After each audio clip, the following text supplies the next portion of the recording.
morning, and thank you very much for joining us. I am Iyori Folari. Okay, so this is the first time we're meeting on the program since we've closed down the Decision 2020. Well, not so much closed down. It's in recess. The Decision 2023 studio is in recess. Of course, it will come back up again as we move closer towards the 11th of March. And that's when, of course, we shall be taking on the second tranche of elections.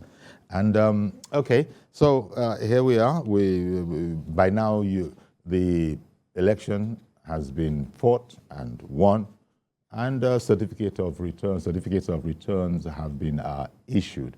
And so this morning, of course, everybody knows that the man of the moment is Asiwaju Bola Ahmed Tinubu, the presidential candidate of APC, the ruling APC. So happy news to APC.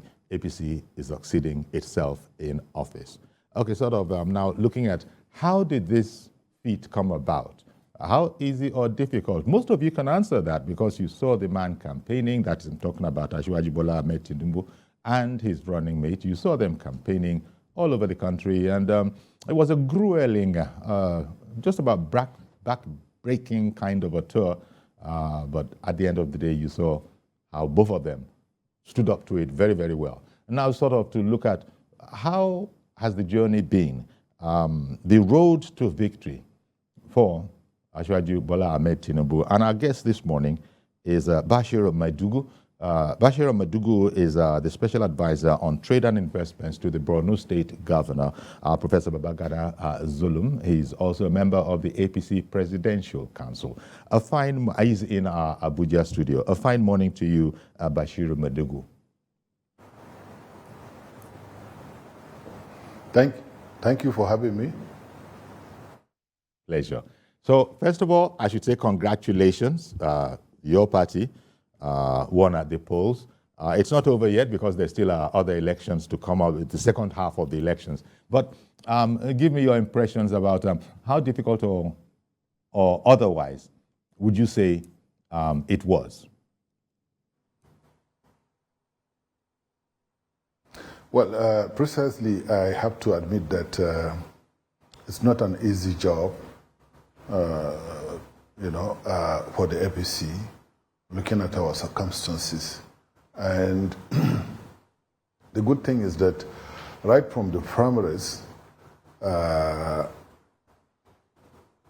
Asiwaju Bola Ahmed Tinubu, we know has more potential to win the presidency for the party better than any other person.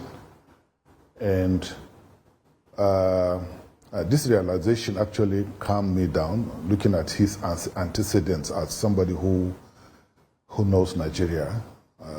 He knows our diversity. He understands this country very well. He has been in politics for many, many years. I can say like 40 years or even more. And in the process, he has connected with a lot of people across the country, especially in the north and in the south. And he has good relations with many influential people, with the traditional institutions. He has backed so many titles, in so many towns and cities and villages and old traditional institutions. So it was quite,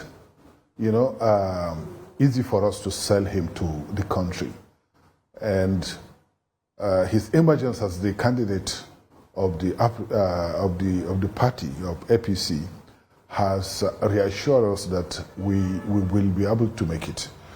So, and the difficult question which lingered on for some time was the question of his deputy, being a Muslim himself, whether he will get a Christian or a Muslim running mate.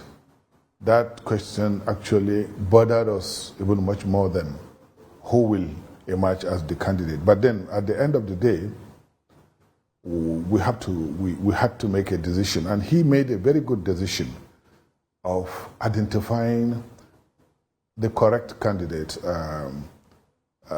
His Excellency Senator Kashim Shettima, to whom I was privileged to be an advisor for like 3 years, and whom I have known for many, many years, and whom I have known his connections as well, especially his views on the Nigerian nation, his liberal nature with respect to other ethnic groups and religions, and the fact that he is a detribalized, he is very, very, somebody that has reached out to communities that have been known to be hostile, and accommodated them, brought them in. His governance in the first, his 8-year governance was actually bedeviled with the tragic insurgency. But then, he came up with a good plan, succession plan, and produced, and gave us a very good governor. And this guy, became the running mate of Asiwaju Bola Ahmed Tinubu. It was easy to sell the two of them. This is somebody who has performed in Borno and who has records that can be attested to. And Asiwaju is somebody who, number one, is completely liberal as well, and who has performed in Lagos, and who has track records and who can be attested to. So they converged naturally in APC. This actually made things easy for us. But unfortunately, there were some disgruntled elements within the party that tried to divide the party along religious lines. But we thank God, we're able to stand firm, at least substantially, to produce victory for Asiwaju Bola Ahmed Tinubu. And this is something that I'm really, really personally proud of. And our hope and belief is that as we go along with his liberal nature and the liberal nature of his vice, we are going to make the issue of religion in politics completely irrelevant, so that next time nobody will even think about whether this one is a Muslim or a Christian or any religion. So their combination is perfect for Nigeria, as it is. Indeed. So congratulations. Very easy said for us. So congratulations again. Thank you. So as you said, Asiwaju Bola Ahmed Tinubu, the president-elect, and his deputy, Kashim Shettima, they complement each other very well, both men of achievement. Yes. Now, going forward now, elections, of course, passions will be high and that kind of. You spoke also about some schisms within the party. Hopefully, all of that is now water under the bridge. We've passed that stage. We're now just looking forward. I wanted you to talk briefly about, as I began to say, elections bring about schisms, and Asiwaju is one known for building and building structures and even relationships. So national cohesion has always been something very, very close to him. He's probably going to have to put on that cap about national cohesion. Whoever becomes the president is the president of all after the elections. Would you like to speak on that theme? Because there might have been some, you know how it is.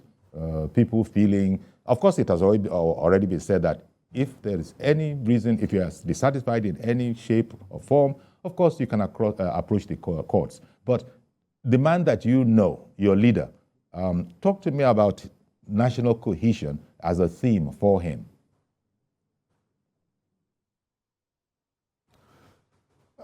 Thank you very much, Mr. Polarin. I have to say that Asiwaju Bola Ahmed Tinubu, at the end of his first 4 years, will prove to Nigerians that religion is irrelevant in politics. And because he understands our diversity, we are about 250 ethnic groups in this country. And he has relationships virtually in all the states. and it's something that he is going to put into use, to his advantage, to the advantage of the nation. We should, as a nation, learn from each other as different communities. We should be able to visit, different communities, learn about different cultures. In my place, we have a lot of festival activities. In the south, in Calabar area, in Bayelsa area, in Lagos, in Kwara, in Sokoto, there are different, cultures, festivals, and different practices, that even can attract tourism into this country. We should put them into positive use. They should not be used to divide us. These are things that the God Almighty has bestowed on us, has given us. And I believe Asiwaju understands this. He has traditional title in virtually all the major ethnic groups here in Nigeria. In my place, he has a traditional title. In Borgu, the people who identified him as actually a leader, a really national leader, they gave him the title of Jagaban, and that's the only one he answers. That title is from Borgu Emirate. 200 of them. And he must have at he least has so 200 many of them. those titles. He must have about 200 of those titles. Exactly. But as you rightly say, he identifies and is known as Jagaban Borgu. Jagaban. So you can see that will be used to actually knit us together as a nation. Because really at some point, I have to admit that our unity was shaken.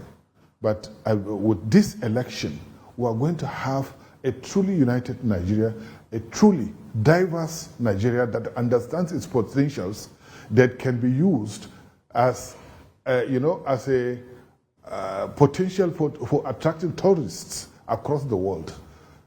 In those days, in the 70s, we used to have, Europeans and Americans, coming into Nigeria to watch the Daba, to visit Yankari Game Reserve, to visit Argungu Fishing Festival, to visit the Obudu Cattle Ranch, the Bayelsa, Boat Regalia, and so on. So we will come to that position. I believe we will come back to that position within the first 4 years. At the end of the first 4 years, we'll be happier people than we are now. So the process continues. Indeed. Now, another aspect of Asiwaju that I think there's so many important things that he's going to have to attend to now that we know he's the incoming president. And you've just been speaking about one aspect of them that has a number of tentacles. Well, let's talk a bit about the youth. Now, that's a key aspect. I think more than half of all Nigerians, are between, a certain age. I think it is around between the ages of 16 to 18, that kind of 18, right up to 39, 40. Forgive me if I didn't get the range exactly right, but that area shows that there are more than 60% of Nigerians that fall into that category. Now, the youth in particular, he has recently addressed them, spoken to them in a statement that he is aware of their frustrations, and that together between his administration and the youth, they will be building together a country that really, sort of reassures the youth that this one country that we all have can get to where the youths want it to be.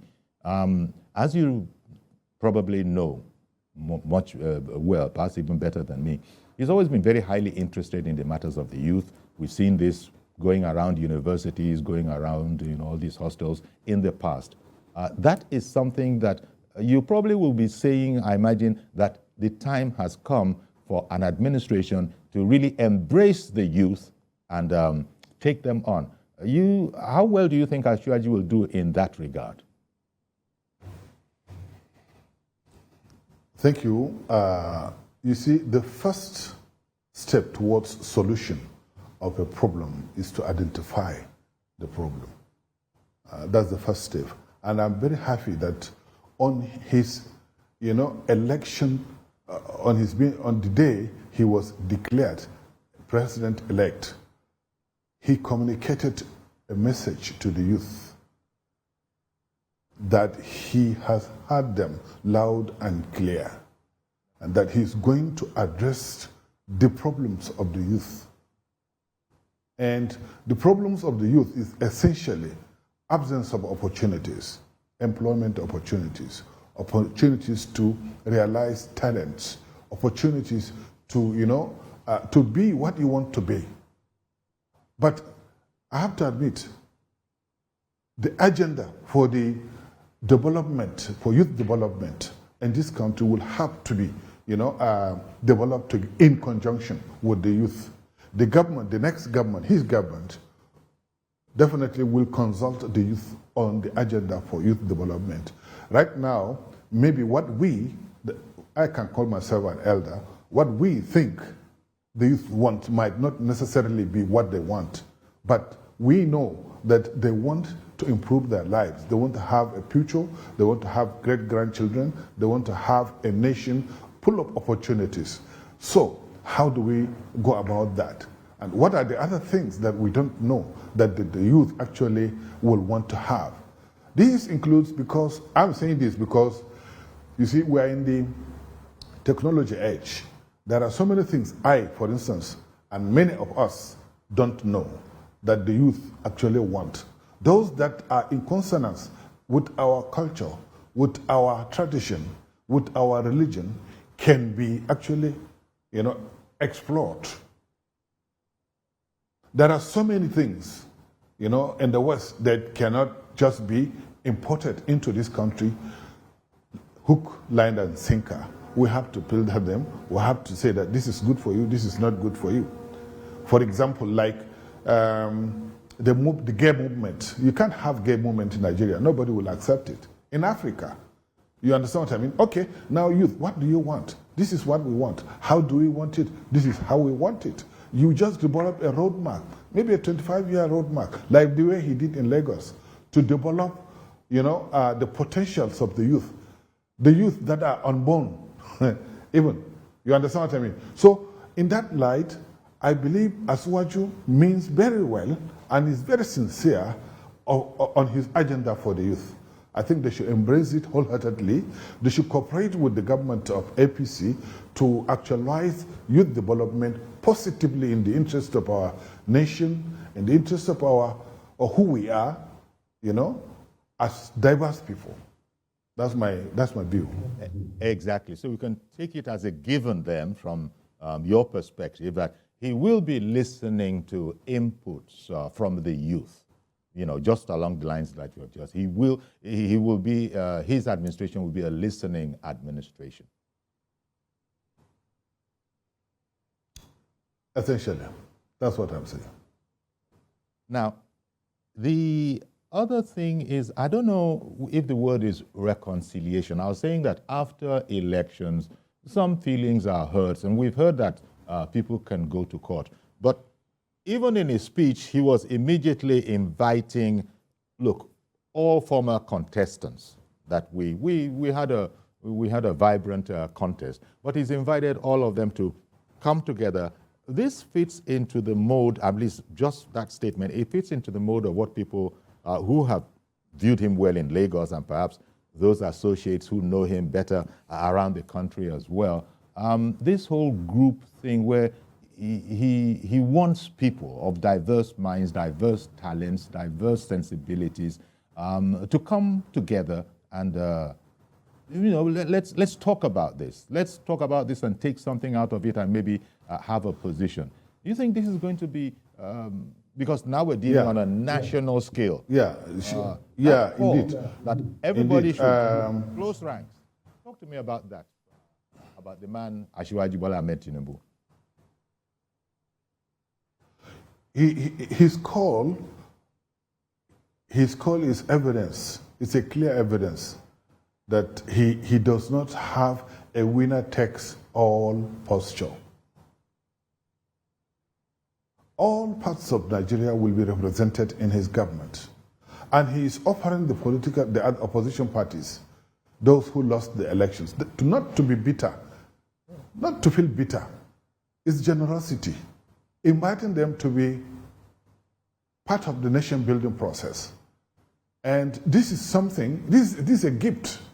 Not all politicians will say such a thing. We didn't hear Obasanjo say such things during his time. We have never heard Obasanjo inviting the opposition, for example. You know, I have to admit that. I have to say that.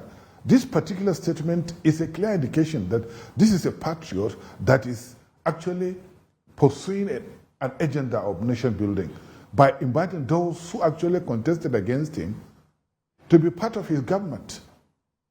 I think it's commendable. That should actually be celebrated, you know, in the media. But nobody is talking about it. To invite those who you defeated in the election, which was actually gallantly fought by them.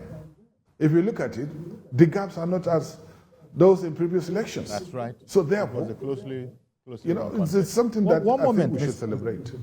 One moment, please, Mr. Maidugu. Mr. George in Lagos has called in. Fine morning to you, Mr. George. Uncle Yori, good morning, and good morning to your guest. Yes, good morning. I want to congratulate Nigerians for voting for Asiwaju. And one thing that cannot but be recognized in this election is that from now on, religion in politics in Nigeria has been defeated. Nobody should come tomorrow and start telling us Christian ticket, Muslim ticket. If that is the only thing this election has achieved, I am personally satisfied with that. Then kudos to northern governors. The northern governors are the heroes of this election, Uncle Yori.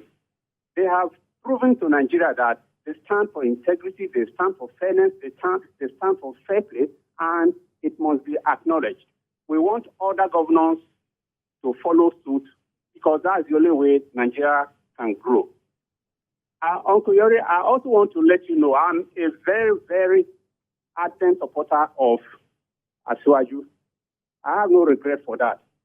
But as he comes to power, sir, I am going to put him on his toes. Where he does good, we will praise him for it. If he's not doing the right thing in any way, we will criticize him for it. All for the betterment of our country.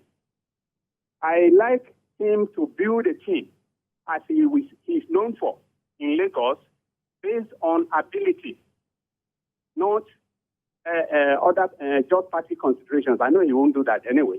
I want to see somebody like Governor Wike in the Ministry of Works. If you give that man, the Ministry of Works, he is most likely to do better than Governor Fashola. You know, you see what he has done in River State. Julius Berger that is doing in Lagos Ibadan Road and other roads, they don't do like that in Rivers. If it gives you contract, you must execute it within time. Asiwaju should also look beyond the APC party. There are many young people in other parties that I see can exhibit certain abilities. Some of them are abroad. Let them come home. Everybody that knows he has something to offer Nigeria, let him come now. This is the time to build this country. Indeed.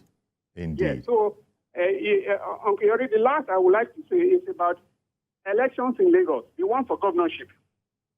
What I am hearing and what I saw during these elections is not tidy. Asiwaju's election or campaign was based on his achievements in Lagos that made Lagos the 5th largest economy in Africa today. The critical infrastructure in Lagos cannot be given to someone that is not able to carry it forward. What I'm hearing, ethnicity that is playing out in Lagos must not be allowed to stand in the interest of development, peace, and tranquility. The last, Uncle Yori, please, after the program, I advise you to telephone Emefiele, the governor of Central Bank, that he should release money. People are suffering. Yes. The election, Asiwaju has won the election. There was no vote buying. Yes. Okay. So that excuse was giving us that there will be vote buying as if he's a chairman of INEC. All right. We want our money. Good morning. Good morning. Thank you very much, Mr. George. Mr. Maidugu, you heard all of that, and he touched on Lagos, Asiwaju Bola Ahmed Tinubu's home state. He touched on Lagos and made a few comments in there. Going by the results of the election, of course, you know, Asiwaju himself popularized Olule. Now, people were able to use Olule, say Asiwaju self Olule in Lagos. That is on the presidential election. And now we're going into the governorship election. Do you expect that pattern to continue? The numbers that were garnered by the party that won, you know, it's democracy. And he himself was quick to come out and say he accepts the results of the election. And if he narrowly lost, that should not be the cause of violence or, you know, dissatisfaction up to the level of violence. So as we are going towards the 11th of March, when there will be another election, there have been some unsavory, you know, kind of rumblings. You know, this must all be, you know, resolved amicably and peacefully. Do you think that your party is up to that task? Yes, APC, we have many governors who are going for second term, and we also have many governors that have ended their second terms and have produced credible successors. And in some states, definitely there will be alliances. There's a third force that came on board this election this year. That's the Labour Party. So we cannot ignore the potency of the Labour Party, their strength, and their acceptability among certain group of Nigerians. I believe the next election will see alliances even with the Labour Party in some states, because it's about governorship and House of Assembly.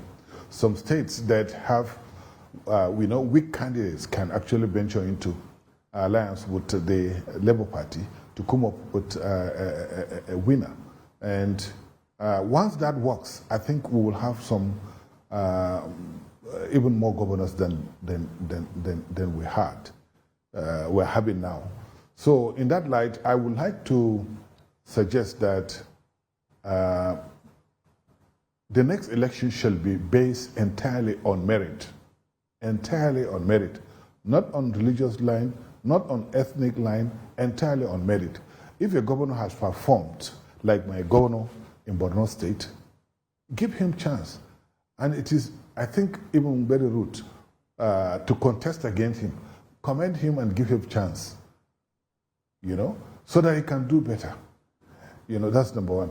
Number two, if governors that have performed woefully, in some states, for example, some governors have, despite the fact that there were bailout funds, there was the Paris Club refunds, they were unable to, in fact, as up to the election, they have been unable to pay their salaries in arrears of sometimes 6 months, sometimes 8 months, you know. So these governors shall not be re-elected, and they should not, you know, have their their nominated successors elected, because there is not much different from them.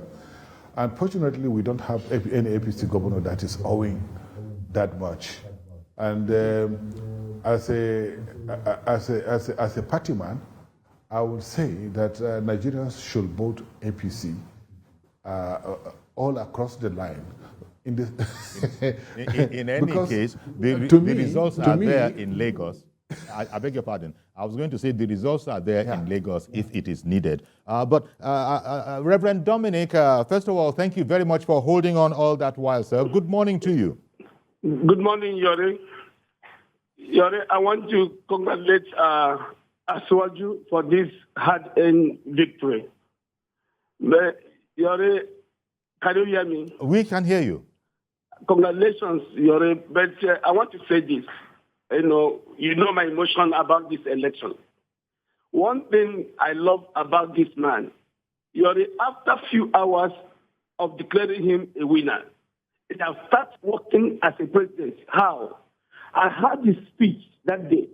They have also formed a committee, a strong segment committee in APC to go and reach out to his opponent in FP, in PDP. How they take it, I don't know.